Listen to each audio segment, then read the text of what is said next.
After 50, something happens that no one prepares you for. It's not just gray hair, slower mornings, or reading glasses. It's the quiet moment when you realize you don't recognize yourself anymore. The titles, the roles, the routines, they've all changed. Parent, worker, partner, provider, are all shifting at once. And for the first time, you're not asking, what do I do next? You're asking, who am I now? In this episode, we'll uncover why identity naturally drifts after 50, the brain's hidden mechanism for self-reinvention, and how to rebuild who you are without losing the parts of you that matter most. Why your brain lets go of the old you. Identity isn't static, it's circuitry. Every habit, role, and belief you've built lives as a pattern in your brain's default mode network, a cluster of regions that manage self-image and memory. But around midlife, that network begins to loosen. Hormonal shifts, cognitive transitions, and emotional changes quiet the old loops. You begin to detach from the automatic I am statements that once defined you. And that's why you feel off balance. You're running new hardware with outdated software. Scientists call this neural pruning, the same process that rewires teenage brains when they transition into adulthood. Only this time, you're not growing into independence, you're growing into authenticity. That restlessness, that search for meaning, it's your brain saying, we're ready for version 2.0. In just a moment, we will move into the emotional friction of change. Like and subscribe to the channel so we can benefit you by creating more great content with you in mind. And as a thank you, download this video's free guide from the link in the description below. The emotional friction of change. You might feel torn between who you were and who you're becoming. The achiever in you wants progress. The protector in you wants safety. And the two start arguing. That tug of war is not weakness, it's emotional calibration. Your nervous system is rebalancing between familiarity and freedom. When that happens, the brain releases microdoses of cortisol, making you feel uneasy or uncertain about change. But those feelings aren't warning signs, they're signals of growth. If you can sit in that in-between state without rushing back to comfort, your identity starts to reorganize naturally. You begin building beliefs that fit your current values, not the ones you inherited 30 years ago. The biology of reinvention. Psychology tells part of the story, but biology completes it. Every major reinvention is driven by the molecule BDNF, brain-derived neurotrophic factor.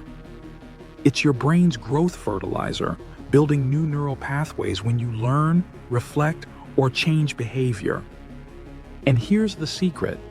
Your body produces more BDNF when you combine novelty plus meaning. That's why travel, music, learning new skills, or reconnecting with old passions make you feel alive again. They feed neuroplasticity. So every time you step into something unfamiliar but purposeful, you're literally sculpting a new version of yourself, neuron by neuron. How to rebuild without losing yourself. Here's where most people go wrong.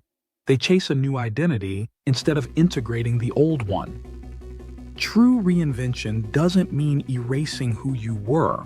It means evolving your core values into new expressions. Try this reflection exercise.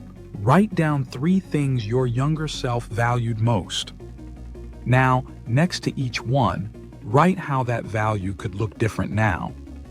Example: adventure becomes curiosity. Achievement becomes impact. Independence becomes influence. The values stay. The expression matures.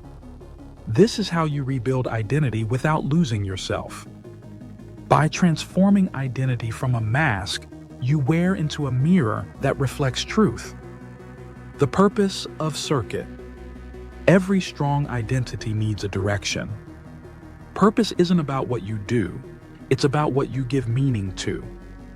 Neuroscientists have found that living with purpose increases activity in the ventromedial prefrontal cortex, a region tied to motivation, immune strength, and longevity. People with a sense of purpose literally live longer, heal faster, and recover from illness more easily. So when you say, "I don't know my purpose," what your brain really means is, "I've stopped connecting effort with meaning." You give meaning to your experiences by linking them to contribution.